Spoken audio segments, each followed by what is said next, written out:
If you're in relationships, whether it's platonic or romantic or whatever, that drain you, you might ask yourself, what am I doing?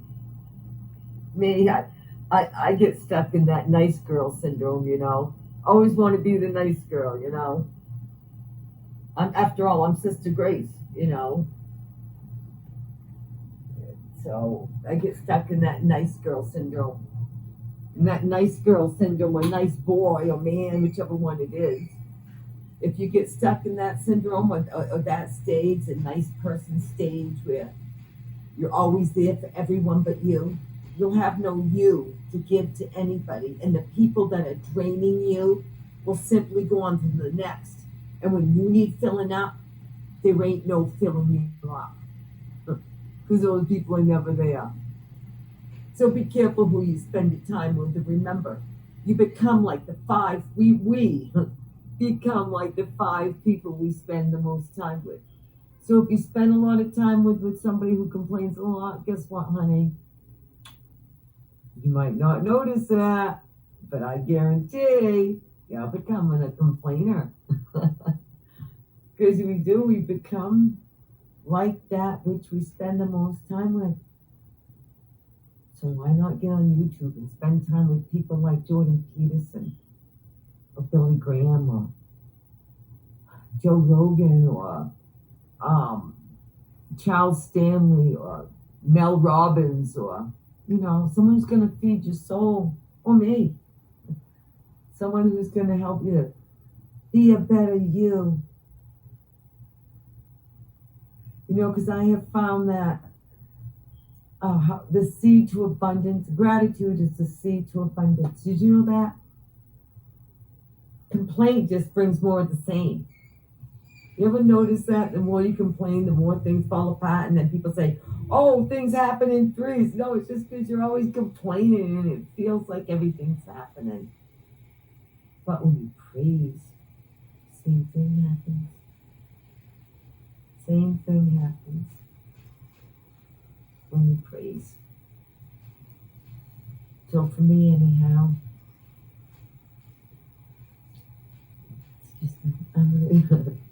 I'm gonna try to praise more, complain less, love more, judge less.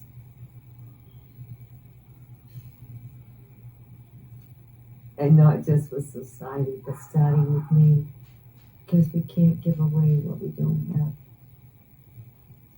The way I treat me, when I say me, I'm talking to all of us, is an indication of one day of how I'm saying that wrong.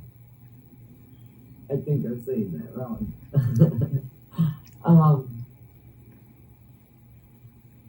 I do know this. Like, say if you're on a date and you see the person you're with, maybe they're making fun of somebody who's heavy set, pumping gas, or serving a meal, or walking down the street, or whatever. And they, make fun of them, say something, or treat them, in a bad way or derogatory. Honey, one day that person's going to be that way with you. Especially, or homeless. I don't know. For me, I can't stand cruelty. I don't care how beautiful you are. I don't care how perfect the dimensions of your face is, or I don't care about any of it. If you're mean, you're friggin' ugly, baby. You are downright ugly if you're mean. Because there ain't nothing uglier than cruelty, than picking on somebody who's vulnerable and can't defend themselves. Nothing uglier. Well, I get on that, but this is just water for those watching. I'm a water drinker. I just like drinking up a pretty glass.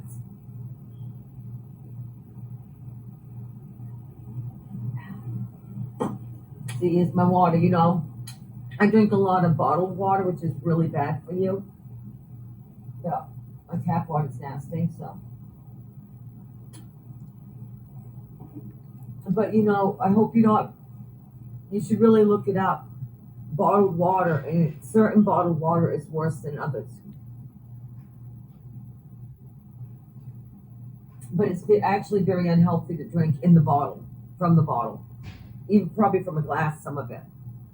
You're better off if you can afford it to get a filtered system. I don't have one because I can't afford it right now.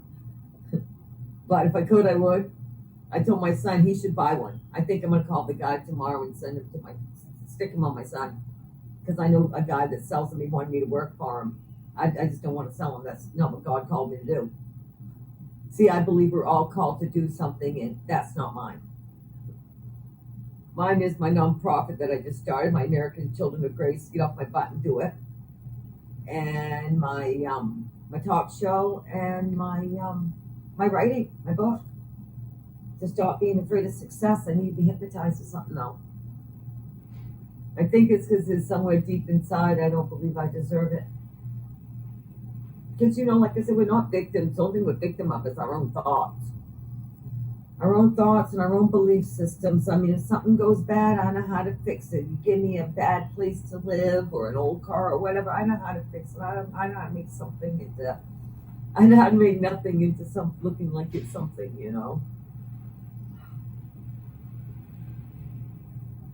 It's like when I got divorced, I wanted a dog. I wanted a dog so bad. But I was afraid, what if the dog died? I couldn't handle the loss. I thought at the time, what if something happened to the dog? I felt like my breath taken away just thinking about the loss of the dog. I mean,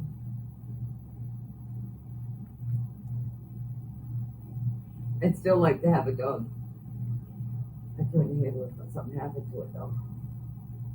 Probably I'll get a dog before a date, though. Because I just